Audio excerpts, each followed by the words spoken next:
Bonjour, bonjour, bonjour, bonjour.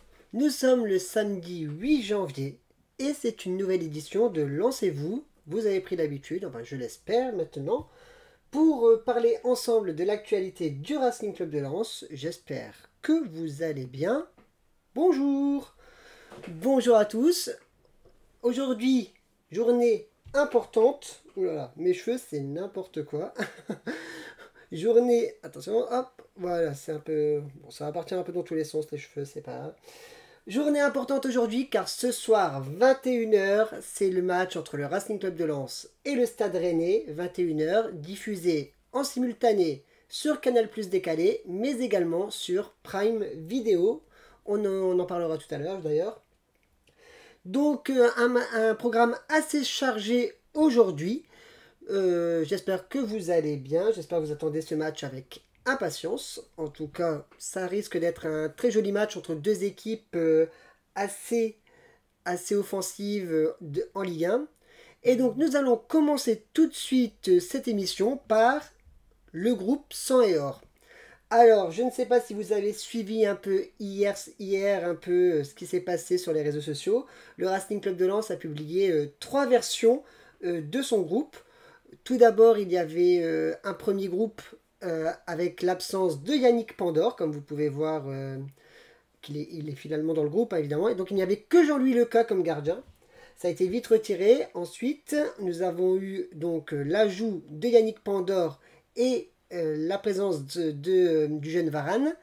Et dans la troisième version, Varane avait disparu. Donc, voici ce groupe de 20 éléments qui ne fait pas. Il n'y a pas beaucoup de surprises, hein, sachant les absents que le Racing a actuellement, notamment Wilker Farinez et Brian Pereira suite à leur positivité au Covid. Nous avons également les deux absences qui sont Ignatius Ganago et Massadio Idara qui sont actuellement à la CAN. Donc voilà, un groupe assez logique. On voit la confirmation de la présence de Patrick Berg qui pourrait disputer son deuxième match avec le Racing Club de Lens. On y reviendra tout à l'heure. Et les confirmations des retours de Gaël Kakuta et de Wesley Saïd qui ont fait un bien fou en deuxième mi-temps face au LOSC et qui peuvent postuler à une place de titulaire. On va en parler tout de suite. Du côté de Rennes maintenant, c'est beaucoup plus compliqué. Rennes a dû faire appel à un groupe de 23 joueurs, comme vous pouvez le voir sur le site officiel du Stade Rennais. Pourquoi 23 joueurs? Car récemment, Rennes a été touché par une violente vague de Covid. Et comme l'annonce Ouest France, il y a toujours des incertitudes concernant Benjamin Bourigeaud, Warmed Omari, Martin Terrier, Wesley Hugo Choukou, pas sûr de la prononciation, Eloum Chaoua. Donc on ne savait pas si ces 5 joueurs seraient présents dans le groupe, et donc l'incertitude demeure. Comme le signale Ouest France sur son site internet, la LFP peut statuer jusqu'à 4 heures avant un match, et c'est sans doute ce qui a convaincu le technicien rennais Bruno Genesio d'emmener un groupe élargi dans le Nord. En tout cas, du côté de ce qui peut nous intéresser concernant les deux anciens Lensois, ils sont bien présents dans le groupe comme vous pouvez le voir. Nous avons évidemment la présence de Loïc Badet, mais également la présence de Benjamin Bourigeaud qui fêteront tous les deux leur retour à Bollaert dans des conditions évidemment un peu spéciales car il y aura une nouvelle jauge à 5000 spectateurs. Mais Loïc Badet qui espérait découvrir Bollaert plein, c'est vrai que l'année passée il a joué à Bollaert mais jamais dans un Bollaert rempli, sous les couleurs sang et or. Et ben il espérait revenir au jeu, ce soir dans un Bollaert plein et finalement il devra encore se contenter d'une jauge à 5000 qu'il avait connue en tout début de saison l'année dernière sous les couleurs du Racing Club de Lens. On passe maintenant aux compos probables. Alors on sait très bien que les compos probables vont être très compliqués à faire du côté du Stade Rennais, même si mon collègue de Lensois.com, Christophe Chad, a tenté de composer un 11 capable de titulaire face à Lens. Du côté du Racing, ça semble un peu plus clair. On sait que Leca sera certainement dans les buts. On va retrouver une charnière centrale recomposée de Jonathan Gradit, Kevin Danso et Facundo Medina. Christopher Wu, qui était titulaire face au LOSC, devrait donc retrouver une place sur le banc, à moins de possibles surprises. Évidemment, les compos probables ne sont jamais une science infuse. Ce n'est pas la vérité exacte. C'est les journalistes qui tentent de construire un 11 hypothétique selon les informations que nous avons. Le milieu ne devrait pas changer avec Jonathan Klaus, Cheick Doucouré, Seko Fofana en tant que capitaine et Frankowski sur le côté gauche. Devant un Gaël Kakuta qui pourrait retrouver une place de titulaire, tout comme Wesley Saïd et Arnaud Kalimundo. Personnellement, j'ai une hésitation avec Wesley Saïd et Florian Sotoka. On sait que Florian Sotoka a une importance considérable dans le 11 artésien, donc cela pourrait se jouer entre les deux joueurs. Voilà pour les compos probables du côté du Racing Club de Lens. On va parler maintenant tout de suite de ce que pensent justement les deux entraîneurs, que ce soit Franck Hes et Bruno Genesio, de cette rencontre. Je vous propose tout de suite d'écouter ce que dit le technicien lensois. On va passer en plein écran, ça sera mieux. Voici ce que dit le technicien lensois Franck Hes sur son adversaire du soir, le Stade Rennais. Bon, sinon il y a quand même un match demain face à Rennes. Qu'est-ce que vous pouvez me dire de cet adversaire qui est un peu promis aux places européennes? Ils sont promis pour deux choses. Ils sont promis d'abord par la qualité de leur jeu. Voilà. Ils sont d'abord promis par la qualité de leur jeu parce que je trouve vraiment que c'est une très très belle équipe, voilà, qui est très complète dans son jeu, dans ses animations. Franchement, voilà, je pense qu'ils doivent être vraiment là-haut. Voilà, vraiment là-haut. Alors on sait qu'il y a le PSG tout là-haut, mais je pense qu'ils doivent faire partie des équipes qui sont... En tout cas, ils ont ce potentiel-là et ils le montrent chaque week-end, même s'ils ont eu j'ai vu leur match, même s'ils ont pas tous gagné sur la fin là, mais ils ont quand même fait des matchs vraiment très intéressants et c'est pas nouveau, ça fait un moment. Et puis après, il y a aussi des investissements qui sont quand même assez colossaux. Donc forcément, quand on investit de cette manière-là et qu'il y a de la qualité sur le terrain et de la qualité dans les staffs, forcément qu'aussi il y a des attentes pour être là-haut. Mais en tout cas, ils ont vraiment les moyens d'être là-haut. Donc je sais que là, on va faire un gros morceau. Voilà. Je dis souvent, vous m'entendez dire souvent qu'on aura de la difficulté. J'en suis persuadé là. Et je trouve vraiment que c'est une très très belle équipe qui joue bien, qui a des attaques multiples, même si aussi ils ont quelques absences, je ne sais pas par rapport au Covid, mais je sais par rapport à la CAN, ça j'en suis sûr. Mais il y a vraiment aussi un très bel effectif et une vraie belle qualité de jeu. Voilà, c'était la déclaration de Franck Hes concernant son adversaire du soir, le Stade Rennais. Nous allons écouter désormais Bruno Genesio, qui a également parlé de ce match face aux Lensois qui arrive. C'était en conférence de presse. Il évoque notamment l'aspect offensif. On sait que le Racing Club de Lens et le Stade Rennais sont deux équipes qui aiment bien se porter vers l'avant. On y reviendra juste après en évoquant les statistiques de la rencontre.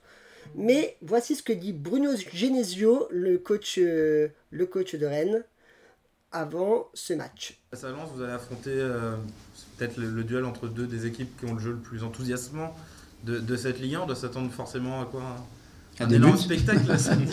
À des buts, souvent Lens, il y a des matchs très spectaculaires avec Lens, quel que soit le résultat, mais nous c'est un petit peu pareil, donc a priori ceux qui seront devant la télé ou au match devraient assister à un bon match. Nous, ce qui est important pour nous, c'est qu'on assiste à une victoire surtout, mais ça sera un match difficile face à une très bonne équipe. Mais on a aussi les armes et j'espère retrouver quand même une grande partie de mon groupe pour pouvoir lutter à égal avec eux. Et si vous ne gagnez pas, ce qui serait bien, c'est de ne pas perdre. Exactement. Il faut aussi savoir ne pas perdre parfois.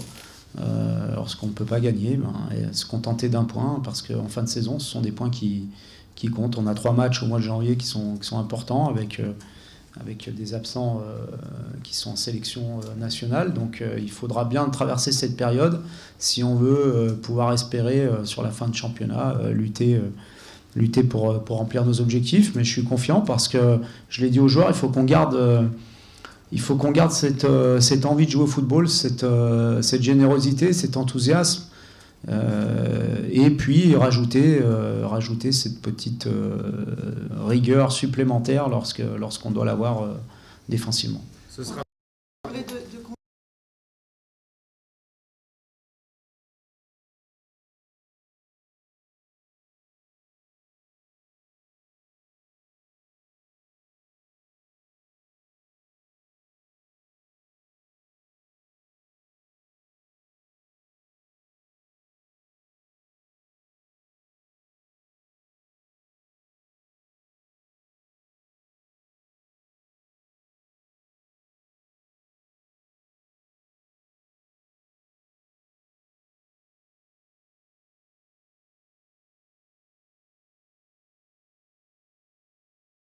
Confiance, ça compte aussi pour les défenseurs. Comment va Loïc sur ce plan-là? Moi, Loïc va bien, je trouve qu'il est de mieux en mieux.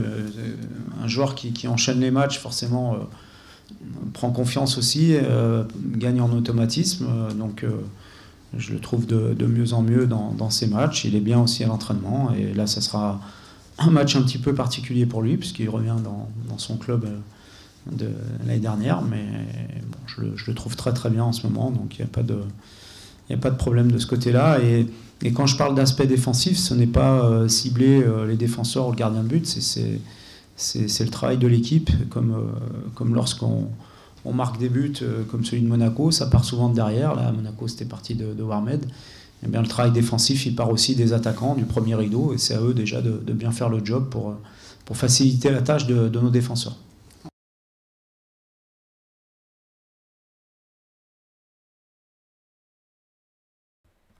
Je n'avais pas mis le micro tout à l'heure, donc vous l'avez très bien compris. Ça a évoqué, Bruno Genesio a évoqué le retour de Loïc Badet face aux Lensois et à Bollaert. Loïc Badet qui a connu une saison difficile, un début de saison difficile du côté du Stade Rennais, transféré pour 20 millions d'euros du Racing Club de Lens vers le Stade Rennais. Titulaire en début de saison avec des performances moyennes, il a finalement trouvé une place sur le banc quand Rennes fonctionnait plutôt pas mal. Et ce mois de janvier peut lui être très bénéfique parce qu'il peut retrouver une place de titulaire suite aux nombreuses absences dues à la CAN en défense, dans la défense rennaise. Donc c'est à lui de jouer son va-tout du côté du Stade Rennais. On espère pour lui que ça ira, mais pas contre Lens. Hein, voilà. Donc nous allons désormais évoquer les statistiques d'avant-match de cette rencontre, avec, comme le souligne Amazon Prime Video, qui est le diffuseur officiel de la Ligue 1 cette saison, Lens et le Stade Rennais sont les deux seules équipes à compter plus de 100 tirs cadrés en Ligue 1 cette saison. C'est quand même deux équipes très très offensives et qui trouvent souvent le chemin du but adverse. On voit que Lens est en tête avec 105 tirs cadrés, tandis que le Stade Rennais est à 102 tirs cadrés. Donc on devrait s'attendre à du spectacle ce soir, en tout cas on l'espère, plutôt du côté du Racing Club de Lens évidemment, que du côté du Stade Rennais. On enchaîne tout de suite avec les statistiques historiques concernant Rennes-Lens. Comme vous pouvez le lire sur l'excellent site lensois.com, le RC Lens doit retrouver l'assurance qui était historiquement la sienne à domicile contre Rennes. On va en parler tout de suite. En effet, Lens a reçu Rennes à 44 reprises. Le bilan est de 26 victoires, 13 nuls et 5 défaites, 82 buts marqués et 30 encaissés. Néanmoins, quand on regarde les 10 derniers matchs entre Rennes et Lens, hormis ce match de Coupe de France lors de la saison 2012-2013, et c'était à Amiens. Excusez-moi, je dis des bêtises. C'était le match de 2014-2015 à Amiens. Mais à part ce match de Coupe de France remporté à Bollaert 2-1 par le Racing Club de Lens, Lens n'a plus gagné face aux Bretons depuis la saison 2004-2005. Donc Lens a un petit historique à rattraper face aux Rennais. On espère que c'est pour ce soir. Voilà. On enchaîne tout de suite avec d'autres news. On va un peu mettre de côté ce match Lens-Rennes où on a fait à peu près le tour, je pense. Une annonce importante, c'est le match qui était prévu ce samedi à 17h, c'est-à-dire dans 45 minutes. Ce match de la Nationale 2 face à Fleury, face au FC Fleury, si je ne me trompe pas, c'est Fleury, hein.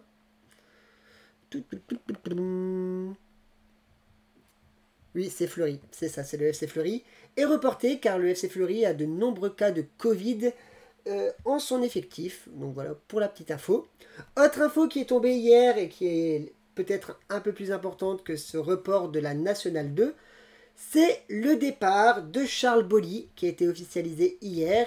Le joueur lensois est prêté pour 6 mois sans option d'achat au club de Vicenza, actuellement lanterne rouge de Série B. On va voir que Franck Hez n'a pas eu la langue dans sa poche quand il a évoqué Charles Boly, et notamment c'est un peu sa non-volonté de jouer dans un rôle de piston. On peut voir aussi que le club italien a montré une première photo de l'entraînement de Charles Boly sous ses nouvelles couleurs. Qu'est-ce que vous pensez, vous, de ce départ de Charles Boly? Certains le regrettent qu'il n'ait pas eu de temps de jeu, d'autres le comprennent parce qu'ils estiment qu'il n'a pas le niveau. N'hésitez pas à me donner votre sentiment. D'ailleurs, nous allons écouter tout de suite Franck Hez qui a évoqué quelques minutes avant l'officialisation du départ de Charles Boly. Quelques minutes avant, il a évoqué ce départ et pourquoi Charles Boly a souhaité être prêté. C'est parti. Je confirme, même si voilà, ça va, je pense, être officialisé dans les prochaines heures, mais je confirme qu'il est prêté. La première raison pourquoi, c'est qu'il voulait être prêté. C'est la première raison, et que son entourage et Charles, depuis plusieurs semaines, voulaient, je le comprends, avoir plus de temps de jeu et donc être prêté.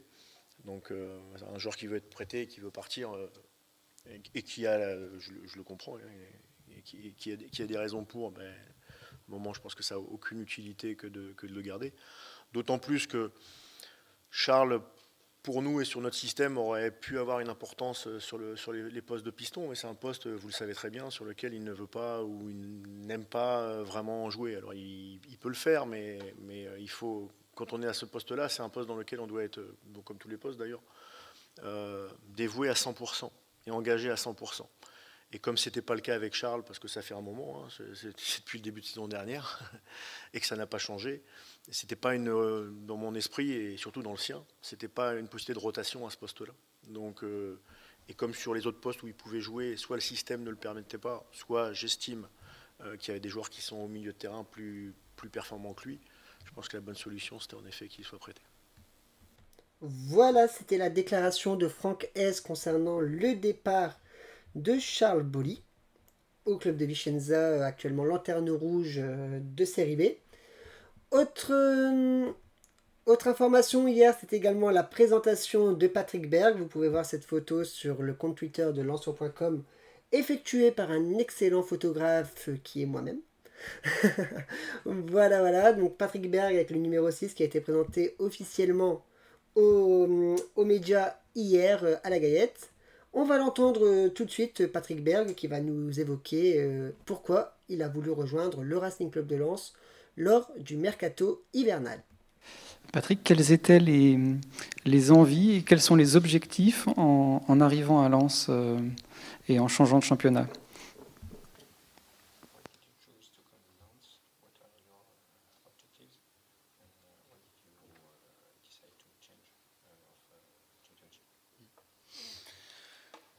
Personally, I felt ready to take a step up in my career, and I truly feel that Lens and France as a country suits me very well. I spoke with Flo and Frank before decided to sign here, but the feeling they gave me was a good feeling, and now that I have come here, I can truly say that it's been a perfect choice for me, and hopefully I could bring a lot of success to the club.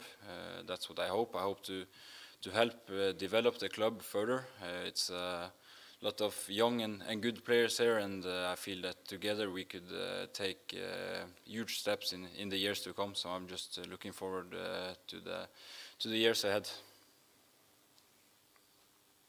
Alors, il pensait que c'était le moment de changer de cap dans sa carrière. Il a senti qu'il fallait franchir une nouvelle étape. La France était pour lui un pays qui lui convenait, qui lui plaît au-delà du football. Il a parlé avec Florent Ghisolfi et Francaise. Il a tout de suite eu un très bon ressenti. Et ça se confirme maintenant qu'il est là depuis maintenant une dizaine de jours. Il espère apporter beaucoup de succès au club, le faire grandir dans les années à venir. Et les gens qui l'entourent vont lui permettre aussi de grandir avec le club.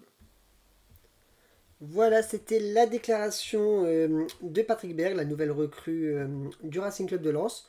Il faut néanmoins se dire que Patrick Berg aura du temps d'adaptation. C'est sûr qu'on ne va certainement pas le voir titulaire tout de suite, sachant que le duo, excusez-moi, Seko Fofana, Cheikh Doucouré fonctionne plutôt bien dans l'entrejeu. Néanmoins, on pourrait toujours le voir aux côtés du duo, ce qu'a dit Franck S hier en conférence de presse. Mais pour l'instant, je pense qu'il va plutôt avoir une place sur le banc pour s'adapter et petit à petit peut-être gagner, progresser et gagner une place de titulaire dans le 11 lensois. On passe tout de suite maintenant sur la dernière info de cette émission. C'est la programmation de la Coupe de France et du 8e de finale RC Lens Monaco qui aura lieu donc le dimanche 30 janvier à 21h. Une nouvelle fois, cette rencontre sera diffusée uniquement sur Eurosport 2.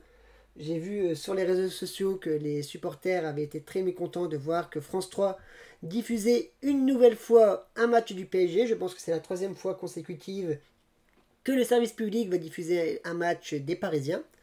En tout cas, le RC Lens Monaco aura donc lieu le dimanche 30 janvier à 21h sur Eurosport 2. On va se quitter en chanson et on va revenir d'ailleurs sur Patrick Berg qui a dû être bisuté comme à chaque arrivée au Racing Club de Lens. Le nouveau joueur de Lens doit chanter une chanson devant ses camarades. Et Patrick Berg a choisi une chanson que vous connaissez tous. Je vous laisse découvrir.